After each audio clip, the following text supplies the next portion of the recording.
Hey guys, Level Cap here, and welcome to This Week in Gaming, your weekly news recap on everything going on in the world of video games. This week, DICE opened a can of skill-based matchmaking worms. Ready or Not made a major announcement, Arc Raiders is coming back for another playtest that you don't want to miss, and much more.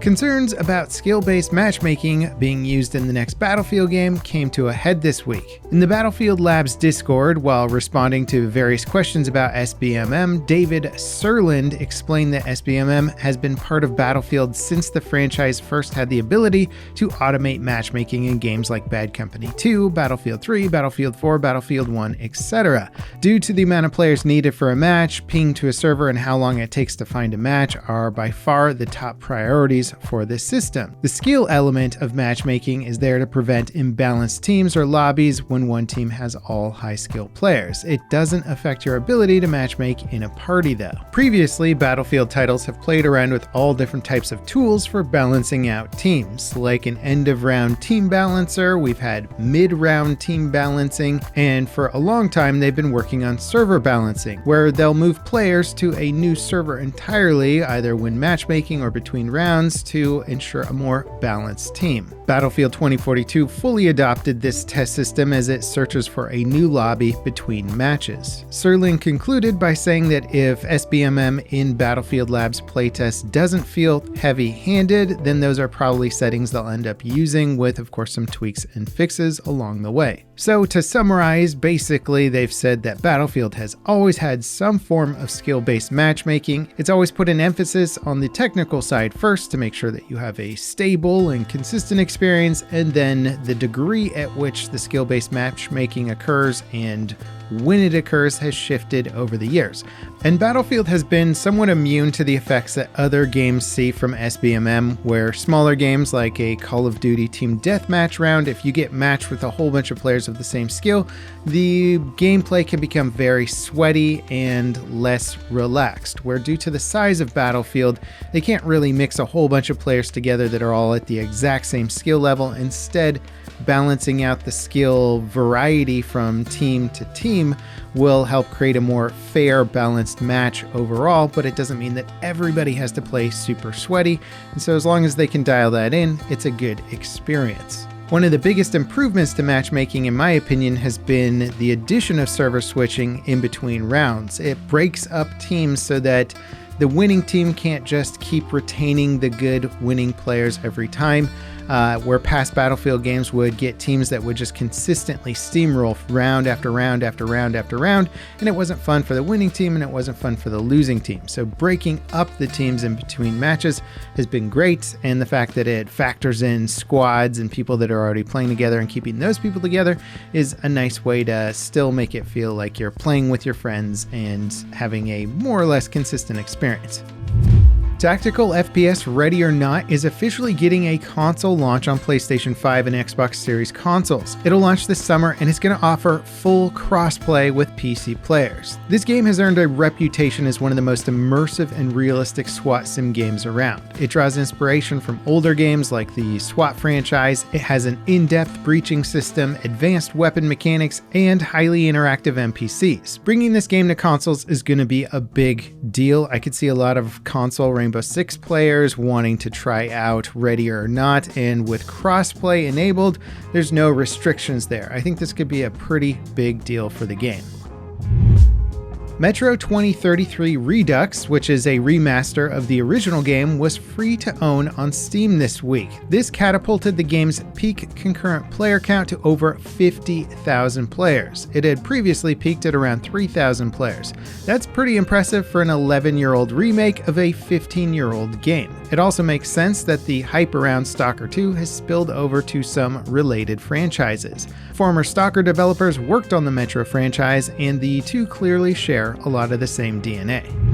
Arc Raiders is getting another public technical test later this month. This is the third-person extraction shooter being developed by Embark, the studio behind the finals. It's a PvPvE title with a big emphasis on a sci-fi setting, immersive audio, and in-depth survival mechanics. They previously had a closed playtest about 6 months ago and say they've reworked much of the core experience based on player feedback. This includes a wider range of enemies, more weapons and gear, plus deeper progression and crafting mechanics. I did an in-depth video going over everything that the original playtest offered. My initial impressions were pretty positive, and it'll be exciting to see how Embark have improved the experience since then. The next round of playtests kicks off on the 30th and will feature cross-platform support with PC and consoles. Signups for playtests are available on the game's official website, as well as Steam and the Epic Games Store. Dune Awakening has been delayed. The open-world survival MMO has been generating some pretty positive hype based on playtests and early press coverage that says it lives up to the hardcore survival promises. The developers announced that it'll be delayed from May 15th to June 10th as it needs a bit more time to cook. MMOs are notoriously difficult to launch. Day one issues often bring servers offline or cause massive queues that take hours for players to get through. Hopefully this delay helps avoid those issues and ensures a smooth launch. Marathon is getting a closed alpha later this month, and Bungie have announced the system requirements for PC players. Thankfully, they're very generous. The minimum spec calls for a GTX 1050 Ti and a PC with 8GB of RAM. The recommended specs haven't yet been announced, but I'm sure we'll hear all about the performance from leaks from the closed playtest. Hopefully this means the game is well optimized. Bungie generally have a pretty good graphics team, which also means graphics optimization. Now, speaking of gaming hardware, NVIDIA had a busy week. Their latest driver update fixes a slew of critical crashes and bugs that have plagued users for months. It's unclear how long fixes for these bugs were in the works, but there's been some pretty critical coverage from the YouTube channel Gamers Nexus that may have helped spur the progress. They put out a video last week detailing several major bugs with NVIDIA's drivers that users have been reporting essentially since the RTX 50 series launched. In addition to that, review embargoes for the NVIDIA RTX 5060 and 5060 Ti also lifted. The general consensus is that they are quote-unquote reasonably priced, between $300 and $429 for the 16GB VRAM variant of the 5060 Ti. Unfortunately, due to a variety of factors, likely things like tariffs and importing hardware, it seems like finding these GPUs at those prices is going to be challenging. It also sounds like production has been very slow, with many of NVIDIA's third-party manufacturing partners saying they haven't received GPUs from NVIDIA for their own board designs.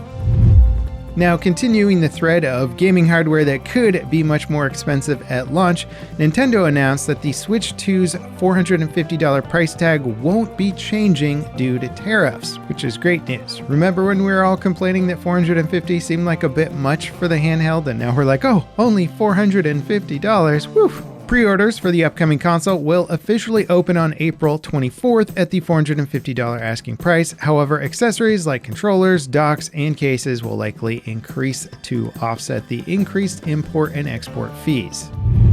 Palworld's insane success just hit a new milestone. The open-world monster survival game has amassed a staggering 32 million players since launch. The game was pretty much an overnight success and hit a peak concurrent player count of over 2 million players barely a week after launch.